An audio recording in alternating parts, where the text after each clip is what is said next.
Raden Ajeng Kartini, sosok pahlawan emansipasi wanita yang telah berhasil memperjuangkan hak yang kini didapatkan oleh para wanita Indonesia, di mana para wanita Indonesia kini dapat mengenyam pendidikan yang setara dengan kaum lelaki. Berbeda dengan saat terdahulu, di mana kaum wanita hanya bisa menggantungkan nasibnya pada adat istiadat setempat. Seperti halnya Raden Ajeng Kartini yang hanya bisa mengenyam pendidikan dasar, dan itu pun tidak sampai tuntas. Terkisahlah pada tahun 1891, Raden Ajeng Kartini harus mengakhiri masa belajar bersama kawan-kawannya di sekolah, karena kemudian harus menerima pinangan dari seorang bangsawan asal Rembang.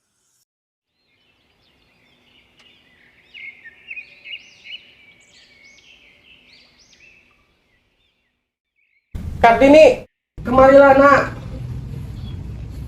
Iya ya, ada apa memanggilku? Kartini, aku ingin berbicara kepadamu. Ya, bicaralah ayah. Kartini, 2 hari yang lalu Raden Aryo Singgi telah datang kepadaku. Dia mengutarakan keinginan hatinya untuk meminangmu. Menikah ayah, di usiaku yang sebelia ini. Aku tidak mau. Nak, sudah waktunya kau menikah. Terimalah pinangan dari Raden Aryo Singgi. Dia adalah seorang bangsawan Rembang. Bersamanya hidupmu akan tercukupi. Bukan masalah berkecukupan ayah. Ini tentang masa depanku. Masa depanmu telah tiba di depan mata. Setelah menikah, itulah masa depanmu. Tidak ayah, aku tidak ingin menikah. Aku masih ingin bersekolah. Kartini, Tidak ayah, jangan paksa aku. jangan mencoba membantah lagi, Kartini. Tidak ayah, aku tidak ingin menikah sekarang. Aku masih ingin bersekolah. Ini adalah ketetapan adat istiadat. Kartini, setelah dipingit, tibalah saatnya kau menikah. Aku masih ingin melanjutkan sekolahku. Aku ingin menjadi wanita yang berpendidikan. Tidak, aku adalah ayahmu. Akulah yang menentukan masa depanmu. Kau tidak usah sekolah lagi, Kartini. Kau akan tetap menikah. Ayah, Apakah semua wanita harus sepertiku? Hanya diperbolehkan untuk mengenyam pendidikan dasar dan kemudian harus dinikahkan. Sedangkan mereka, kaum lelaki, mereka bisa merasakan pendidikan dengan tingkatan yang lebih tinggi. Mereka berhak memimpin dan mereka berhak berbicara. Itu semua karena mereka berpendidikan. Sedangkan aku, apa hakku? Apa yang bisa kukatakan dan apa yang bisa kulakukan? Kini, aku hanya bisa berdiam diri, menerima dan menuruti perintah ayah. Ini semua tidak adil bagiku.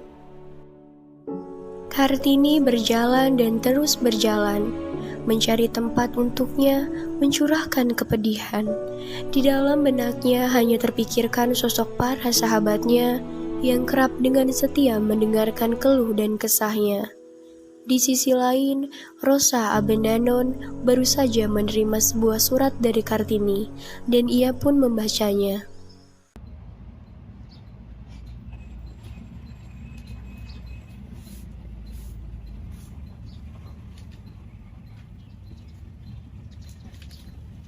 Kepada sahabatku, Rosa Abendanon.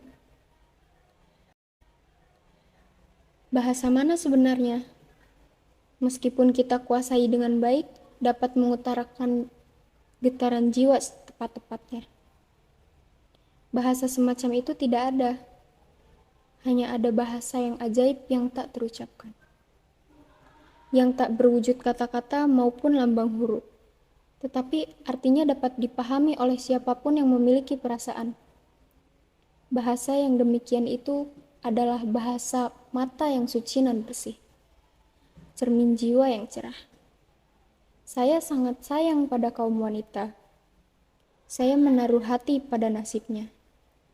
Karena dia tidak dihargai dan ditindas seperti yang masih terdapat pada banyak negeri dalam abad yang terang. Tertanda Kartini.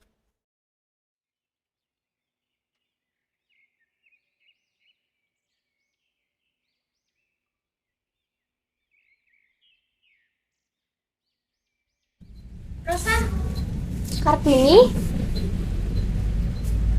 kenapa? Apakah kamu datang dengan Stella dan Fankol? Di mana mereka? Stella dan Fankol tidak bersamaku. Memangnya ada apa? Kemana mereka? Apa mereka sakit? Atau mereka pergi? Kau tidak perlu mengetahui di mana Stella dan Fankol.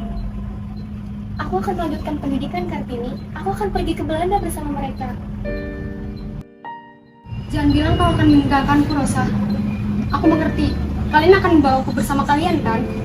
Maafkan aku, Kartini. Aku tidak bisa. Aku, Stella, dan Fankol akan pergi bersama ke Belanda untuk melanjutkan pendidikan. Aku tahu ayahmu tidak akan mengizinkanmu untuk melanjutkan pendidikan ke Belanda, Kartini. Kartini, aku tahu ini berat untukmu. Tapi kamu tahu sendiri kan, ini adalah adat istiadatmu, Kartini. Jadi, kalian tidak ingin lagi memperdulikanku? Bukan itu maksudku, Kartini. Tapi kamu tahu sendiri bagaimana sikap ayahmu itu. Aku tahu, kau lebih mengerti bagaimana sikap ayahmu. Bawalah aku pergi bersama kalian. Agar aku tetap bisa bersekolah. Agar aku tidak menerima pinangan dari bangsawan Rembang itu. Tidak bisa, Kartini. Maafkan aku. Dan sekarang waktunya aku untuk pergi. Aku tidak bisa, Kartini. Tapi, Rosa. Kepedihan kini benar-benar tak terungkapkan. Masa sekolahnya harus terhenti dan dengan tiba-tiba para sahabatnya meninggalkan Kartini. Di dalam hati Kartini masih tersimpan secerah harapan untuk belajar.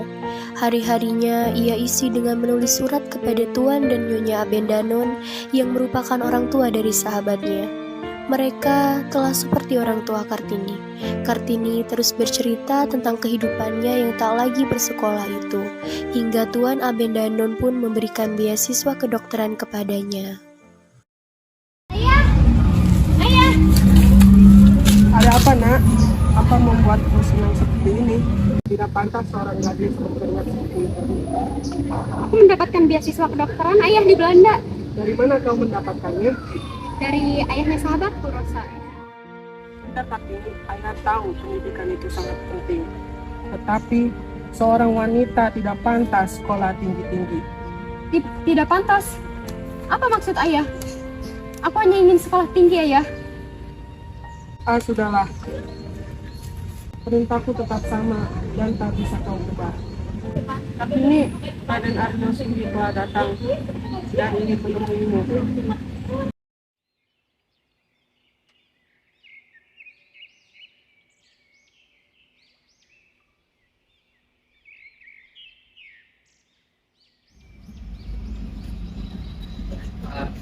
Silakan duduk, Raden. Sebentar, Raden, saya panggilkan Kartini dulu ya. Kartini, kemarilah, Nak.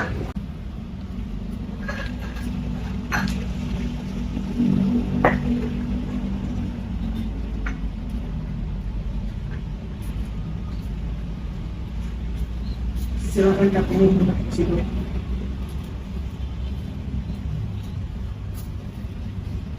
Silakan Raden berbicara dengan Kartini. Saya akan pergi sebentar.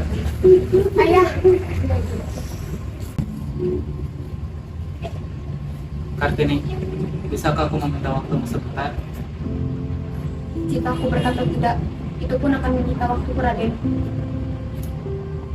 Kartini, tentunya kau telah mendengar ini dari ayah, bahwa aku ingin meminangmu. Berhenti membicarakan hal yang sudah tahu, Raden.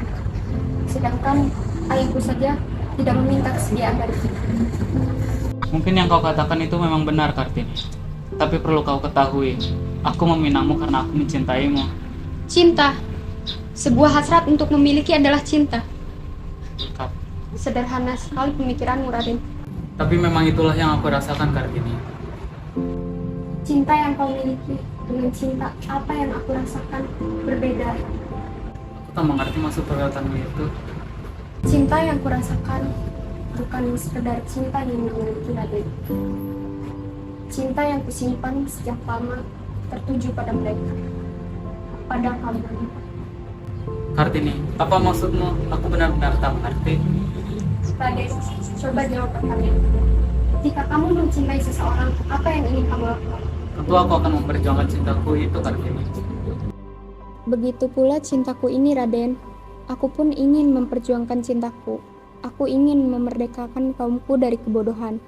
Dan untuk itu, tentunya, aku pun harus berpendidikan, Raden. Kini aku mengerti, Kartini. Tapi bagaimana dengan ayahmu? Bukankah ia ingin agar kau menikah? Dan aku pun menginginkan agar kau menikah denganku. Ayahku menikahkanku karena kau yang memilihku, Raden. Dan itu semua ada pada dirimu. Jadi, kau ingin agar aku membatalkan pinanganku? Tentu, Raden. Aku masih ingin bersekolah. Dan satu-satunya cara adalah menolak pinanganmu. Lalu bagaimana dengan cintaku, Kartini? Tak pantaskah aku merasakan cinta? Ini tak adil. Biarkan aku memperjuangkan cintaku, Kartini. Aku berjanji akan berbicara kepada ayahku tentang keinginanku untuk bersekolah. Lalu bagaimana jika ayahku tetap melarang aku untuk bersekolah? Baiklah, jika ayahmu tetap melarang, aku akan tetap mendukung cita-cita mereka. Akan kudirikan sekolah sebagai tempat untukmu belajar dan mengajar. Apakah itu cukup untuk meyakinkanku, Raden? Iya, Kartini, kau bisa memegang janjiku. Jika aku mengingkarinya, kau berhak melakukan apapun yang kau mau. Jika memang benar ucapanmu, akan kupercayai dan akan kuterima pinanganmu. Terima kasih. Aku yang harusnya terima kasih, Raden, atas kebaikan. Terima kasih kembali, Kartini. Aku akan pergi menemui ayahmu sekarang juga. Kupanjatkan syukur padamu, Tuhan.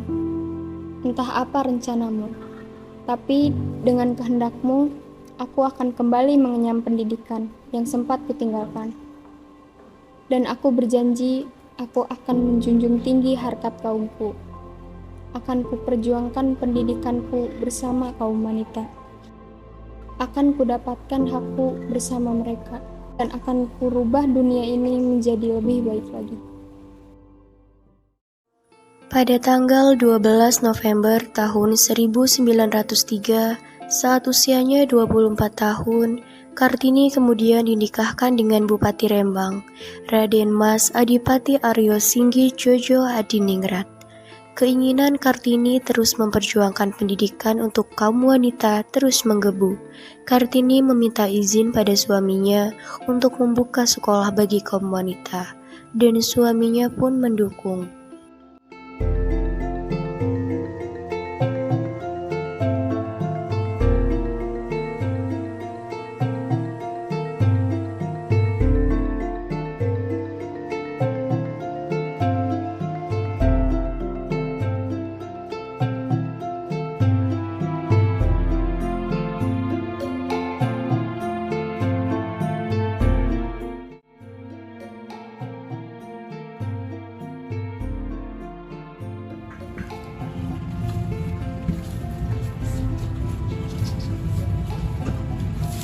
Jika aku membuat sekolah wanita di sini, menurut Kang Mas gimana? Tidak apa-apa, itu keinginan yang bagus. Aku setuju saja. Terima kasih, Kang Mas. Sama-sama. Berkat izin dan dukungan suaminya, Kartini mulai merintis sekolah yang ia inginkan. Ia memulai dengan mengumpulkan teman-teman wanitanya untuk diajarkan tulis-menulis dan ilmu pengetahuan lainnya. Di suatu sore, Kartini telah selesai mengajari temannya untuk membaca.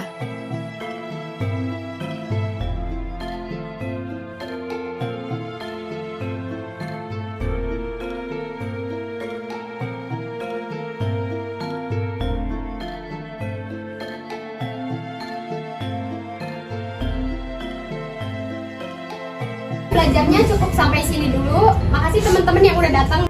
Terima kasih buat ini. Ya, sama-sama.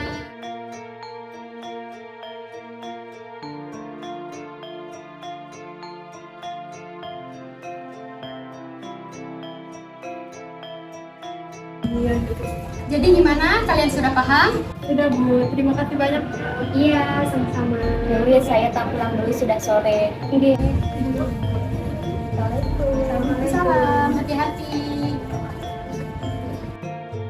Akhirnya berkat kegigihan dan dukungan dari suaminya, Kartini mendirikan sekolah wanita di kota Semarang, Surabaya, Yogyakarta, Malang, Madiun, Cirebon, dan di daerah lainnya. Pada tanggal 13 September tahun 1904, Kartini melahirkan seorang anak yang diberi nama Raden Mas Soe Salit. Namun sayang, pada tanggal 17 September tahun 1904, Kartini wafat beberapa hari setelah melahirkan anak pertamanya. Ia meninggal pada usia 25 tahun. Kartini dimakamkan di Desa Bulu, Kecamatan Bulu, Kabupaten Rembang. Walaupun Kartini sudah meninggal, namun perjuangannya untuk kaum wanita akan terus berlanjut. Kartinilah yang membuat terjadinya perubahan pada kaum wanita saat ini. Emansipasi wanita telah terjadi. Perjuangan selanjutnya akan dilanjutkan oleh seluruh wanita Indonesia. Selamat jalan Raden Ayu, jasamu takkan dilupakan.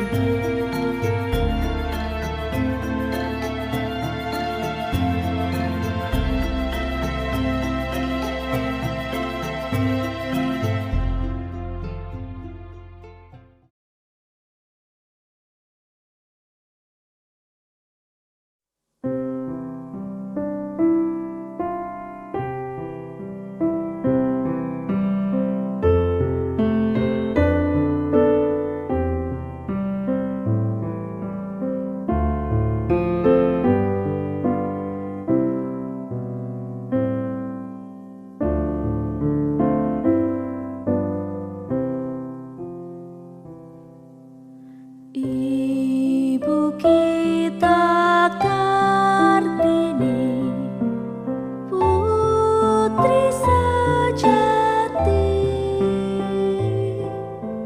putri Indonesia, harum namanya. Ibu kita pendekar bangsa, pendekar kaumnya untuk merdeka. Wahai ibu kita Kartini, putri yang mulia, sungguh besar cita-citanya bagi Indonesia. Ibu kita Kartini, putri jauh hari, putri yang berjasa se-Indonesia. Wahai ibu kita Kartini, putri yang mulia, sungguh besar